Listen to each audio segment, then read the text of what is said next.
Donc ici on est à la ferme Brescafé. On se trouve sur une parcelle de maraîchage qui a été mise en culture cette année.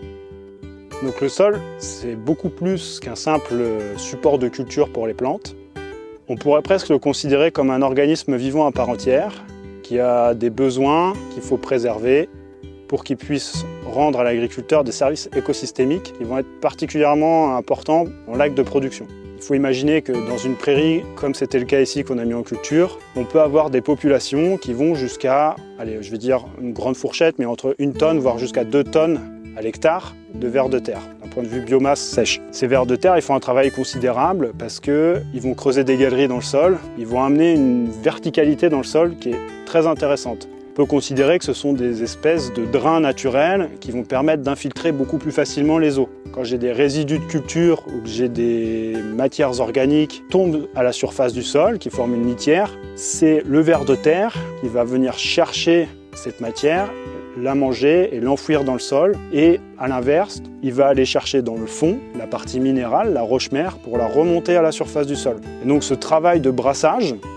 il mène à la formation d'un sol qui va être riche et fertile. En tant qu'agriculteur, forcément, ça nous intéresse. C'est la matière minérale que le ver de terre a ingérée dans son intestin quand il était en profondeur, peut-être à 50, 80, voire même 1 mètre de profondeur. Des fois, on ne sait finalement même pas jusqu'où est-ce qu'ils peuvent descendre sur certaines catégories écologiques.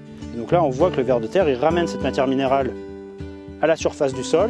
Et quand il est remonté, probablement qu'il a mangé aussi un petit peu de la matière organique de la litière qui est en train de se décomposer et former donc, ce qu'on appelle le complexe argilo-humique, c'est-à-dire lier les argiles et la partie minérale du sol à l'humus. Ce qu'on constate quand on va faire un trou dans le sol, si on tombe sur une galerie de vers de terre, on va très souvent y trouver des racines de plantes qui vont aller plonger leurs racines, parce que pour elles c'est facile, le chemin est déjà tracé, et elles vont y trouver de la nourriture, de l'eau et surtout une structure, de l'oxygène, de l'air pour pouvoir respirer. Et donc tout ça, c'est des exemples, quand on parle de service écosystémique, de ce que la nature peut apporter à l'agriculteur quand on travaille avec elle et pas contre elle. L'agriculteur, dans l'acte de production, il doit chercher à avoir un sol fertile, qui soit bien aéré, bien structuré, avec beaucoup de biologie à l'intérieur, qui permettent de faire pousser des plantes en bonne santé et finalement presque toutes seules.